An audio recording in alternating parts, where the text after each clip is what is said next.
On July 31, 1944, an unarmed photo reconnaissance variant of the P-38 took off from a military base in Corsica. The aircraft was a Lockheed F-5B-1LO Lightning. Surviving accounts place the departure at either 8:35 or 8:45 in the morning. The mission was a high-altitude photographic reconnaissance flight over southeastern France, although the precise route is described differently in the surviving records. The pilot was 44-year-old Antoine de Saint-Exupéry. The aircraft failed to return before its maximum fuel exhaustion time and disappeared completely. The loss initiated a 54-year investigative gap defined by a total absence of physical evidence.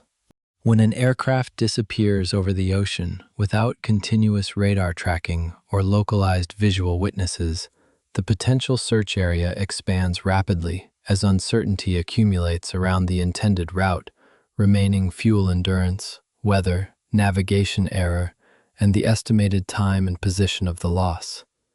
This operational constraint makes methodical sonar or visual searches practically impossible. Marine investigations require a localized physical datum to narrow the search area from hundreds of square miles down to a manageable grid. Without a reliable anchor point, an offshore investigation becomes vastly more difficult, expensive, and uncertain, often placing a systematic search beyond the practical resources available. The required physical datum was eventually generated by random commercial activity rather than a structured search operation. Commercial trawling nets sweep large, continuous areas of the seafloor. In doing so, they function as an unintended sampling tool over decades of operation. On September 7, 1998, this incidental sampling process altered the parameters of the cold case. Fisherman Jean-Claude Bianco was operating his commercial trawler off the southern coast of France near Marseille. Upon hauling his nets to the surface, he discovered a silver identity bracelet entangled within the heavy mesh. The bracelet clearly bore the name of Antoine de Saint-Exupéry. This incidental evidence cue fundamentally changed the investigation. The bracelet renewed attention around the Marseille and Riou sector and provided the first physical object plausibly connected to the missing pilot. But the position of a trawler carrying a mobile net could not identify the aircraft's exact resting coordinate. Nor could a personal artifact recovered by a fishing net positively identify a sunken aircraft. If an airframe was located near these coordinates, investigators would immediately face a strict material constraint regarding positive identification. Military aircraft are tracked and identified operationally by external painted military serial numbers. These painted designations are highly vulnerable to marine degradation. When an aluminum airframe is subjected to decades of saltwater immersion, the material undergoes electrolytic reactions and widespread corrosion. Surface paint adherence fails rapidly under these conditions. Marine biological growth further obscures any remaining external surface features. On this wreckage, decades of corrosion, abrasion, biological growth, and fishing disturbance had left no readable external military serial number. Investigators therefore could not confirm the aircraft by relying on its original painted designation alone. Consequently, any future identity proof would require a completely different investigative logic. Investigators would have to bypass the missing external painted numbers and locate a permanent mechanical marker. During production, some Lockheed structures carried mechanically applied factory markings beneath the aircraft's exposed skin. Unlike paint, a sufficiently deep punched marking could remain legible even after extensive surface corrosion, provided enough of the underlying metal survived. The identification strategy developed in stages rather than being fixed before the underwater work began. Investigators first had to document the scattered remains, compare their construction with the P-38, recover a limited group of diagnostically useful structures, and then search those structures for a surviving factory identifier that could be matched against wartime production records. A missing aircraft may reach the seafloor as anything from a recognizable structure to a widely dispersed debris field, depending on its impact, construction, depth, seabed conditions, and everything that happens to the site afterward. The physical reality of the wreckage located in May 2000 presented an absolute contradiction to this assumption. The scattered remains lay off Riou Island at depths reported differently across the investigation, with documented fragments extending through roughly 50 to 85 meters of water. Instead of an intact structure, the site consisted of highly fragmented metal scattered across the benthic terrain. This severe degree of fragmentation completely eliminated the possibility of a standard visual survey of an intact fuselage, forcing investigators to confront a shattered debris field. The condition of the scattered metal indicates a steep angle, high-velocity impact with the surface of the water. At high impact speeds, the water can impose enormous deceleration loads over a fraction of a second, even though its response is shaped by entry angle, airframe geometry, structural deformation, sea conditions, and the movement of the water itself. The aircraft's kinetic energy would have generated severe and rapidly changing loads through the airframe upon contact. Investigators concluded that the wreckage was consistent with a steep, high-speed impact, but the exact breakup sequence cannot be reconstructed from the surviving fragments alone. Decades of trawling and dragging later fragmented and redistributed the remains even further. As the aircraft broke apart, components of different mass, shape, surface area, and structural attachment could have followed different paths through the water. Dense mechanical assemblies may have descended more directly than broad sheets of aluminum, while lighter fragments were more vulnerable to tumbling, currents, seabed slope, and later displacement by fishing gear. This process can separate related parts and enlarge the area that investigators must document, although some connected structures may remain together, and later seabed activity can alter the original pattern. By the time the shattered metal reached the sea floor, 279 feet below the surface, the physical evidence was spread across a wide, benthic footprint. The debris field was not a single distinct target, but a complex, disorganized array of twisted aluminum and heavy steel, resting in the marine sediment.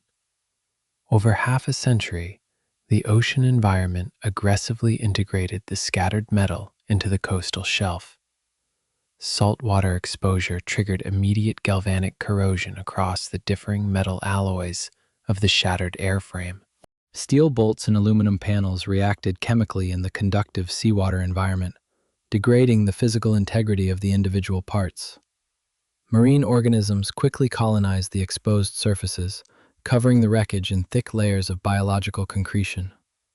This deep concretion completely masked the original shapes of the fragmented parts, turning mechanical components into unrecognizable, heavily encrusted mounds on the seafloor. The wide distribution of shredded, encrusted metal left divers without the structural context needed to distinguish critical components from irrelevant fragments of torn aluminum. Furthermore, much of the wreckage lay at depths that prevented casual access and demanded specialist diving capability. The depth reduced ordinary interference, but it did not leave the site untouched. Luc Venrel had explored the remains before the official recovery, and commercial trawling had already damaged and redistributed significant portions of the debris field. How do you definitively link an unrecognizable scatter of shattered metal on the coastal shelf to one specific missing military serial number? When a debris field lacks structural context due to catastrophic water impact, visual identification is immediately impossible. By May 2000, diver Luc Venrel had formally brought attention to a highly fragmented scatter of aviation wreckage near Riou Island, a site he had first encountered and explored years earlier. The twin boom configuration narrowed the aircraft type, but did not identify the individual airframe. The core forensic challenge was therefore to recover a surviving Lockheed constructor number from the wreckage and correlate it with the aircraft's United States Army Air Force's serial.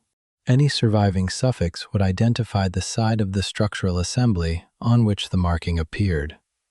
The investigative strategy therefore shifted from a general survey to the selective recovery of dense, reinforced structures most likely to preserve factory markings. Thin skin, shattered frames, and standard hardware could not prove airframe identity. In the encrusted debris field, divers had to recognize candidate brackets and assemblies by form, concentrating their limited underwater time on fragments with diagnostic value. This targeting requirement dictated the next phase of the investigation. However, executing that roadmap presented an entirely new operational challenge. At 279 feet, the team had to extract selected components without destroying the site archaeological integrity under physiological constraints that demanded precision rather than volume. Increased gas partial pressures and breathing density created risks including nitrogen narcosis, excessive breathing resistance, and dangerous oxygen exposure, requiring specialist helium-based mixtures and tightly controlled procedures. Even brief bottom time could impose prolonged stage decompression, depending on the depth profile, breathing mixtures, ascent plan, and decompression model, so every action had to be programmed in advance. In 2003, the French Underwater Archaeological Agency, known as DRASSM, authorized a limited, archaeologically controlled intervention at the debris field. Under official supervision, the team was required to document the site, recover only selected remains, and minimize further disturbance to wreckage already affected by fishing activity. The recovery team designed their dive plan around the previously established requirement to find an internal manufacturer stamp.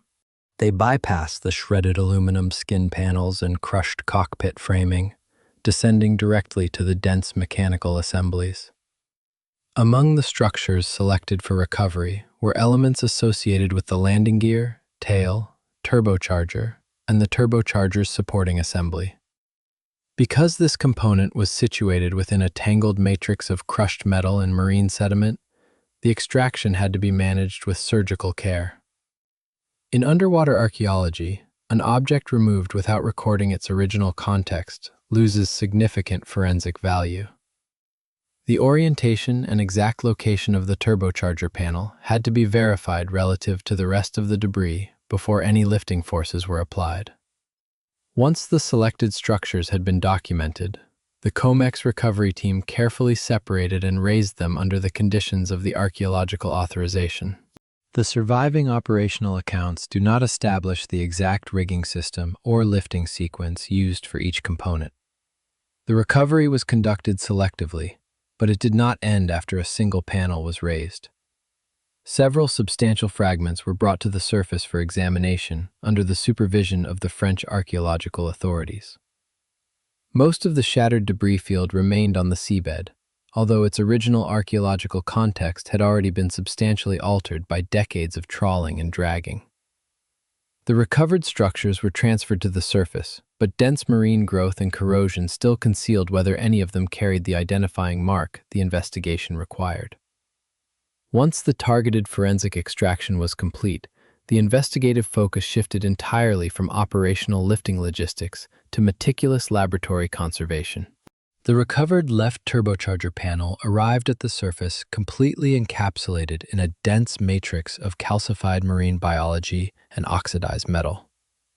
This thick layer of concretion presented a severe handling constraint. The calcified shell is often significantly harder than the degraded aluminum it surrounds. A decision had to be made regarding the cleaning methodology.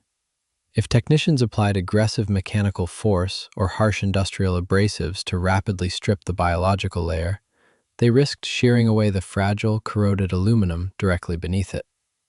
Destroying the base metal would permanently erase the very manufacturer codes they had just spent critical underwater time attempting to recover. Consequently, the cleaning process required extreme methodological discipline. Conservation technicians cleaned, analyzed, and stabilized the recovered material through slow, controlled treatment designed to expose the original surfaces without sacrificing the weakened metal beneath the concretion. As the encrustation was carefully separated from the panel, the original surface of the left turbocharger joint was gradually exposed to the air for the first time in nearly 6 decades. The objective of this laboratory work was not to restore the component to a visually pristine condition, but solely to stabilize the metal and expose the specific structural zones known to receive manual factory markings during wartime production. Beneath the degraded surface, enough of the deeply punched characters survived the corrosion to remain legible. As the final layers of marine concretion were cleared from the turbocharger joint, the primary anchor proof of the investigation emerged. Lockheed manufacturer serial number 2734, followed by the letter L, identifying the left side structural assembly. Securing this physical number satisfied the primary operational objective, but the raw alphanumeric string possessed no inherent historical meaning on its own. It was Lockheed's own constructor number for the airframe, distinct from the military serial number painted and recorded by the United States Army Air Forces. To translate this isolated production code into a confirmed identity, investigators relied on the previously established serial number concordance process. They consulted the surviving wartime manufacturing ledgers maintained by the Lockheed Aircraft Corporation. These dense bureaucratic tables document the exact sequential mating of internal production parts to the final completed airframes as they rolled off the assembly line. The investigators traced the factory code 2734L through the historical production blocks. The production records provided a direct archival correlation between Lockheed constructor number 2734 and the military serial assigned to the completed aircraft. The decisive structures were recovered and examined during 2003, and the investigators issued their identification report in April 2004. The factory concordance tables matched the internal manufacturer stamp 2734L to United States Army Air Force's serial number 4268223, confirming the aircraft flown on July 31, 1944. That identification established which aircraft lay at the site, but not the sequence of events that placed it there. The recovered material could define only the conditions present on the surfaces examined. Everything beyond them remained outside its direct proof. Investigators closely examined the stabilized aluminum for any secondary forensic markers beyond the internal manufacturer stamp. Specifically, they searched for the distinct mechanical tearing, structural deformation, or localized pitting typically associated with ballistic impacts or an in-flight fire. Investigators reported no bullet holes or recognizable shot marks on the surfaces they examined. The material was consistent with a violent, high-speed impact, but the recovered turbocharger joint represented too little of the airframe to exclude combat damage elsewhere. Damage or failure elsewhere in the aircraft could therefore have left no signature on the recovered left side assembly. The piece could speak only to its own localized condition, not act as a proxy for the unrecovered airframe. With most of the debris field still on the seafloor and no intact systems available to trace a failure path, investigators could not distinguish mechanical fault, physiological incapacity, navigational error, loss of control, or hostile action. The exact cause of the crash therefore remains unknown. The operation concluded by adhering strictly to the established archaeological discipline. The recovered fragments were stabilized, conserved, and formally cataloged, with the numbered turbocharger support structure providing the decisive proof of identity. Any future recovery or investigation of the remaining site would require official authorization and consideration of heritage controls, safety, and evidentiary value. By lifting only what was necessary to secure the internal factory concordance code, the investigative team achieved positive identification while preserving the wider context of the wreckage. The physical evidence conclusively anchors the aircraft's identity, while the surviving record remains insufficient to determine its final sequence of events.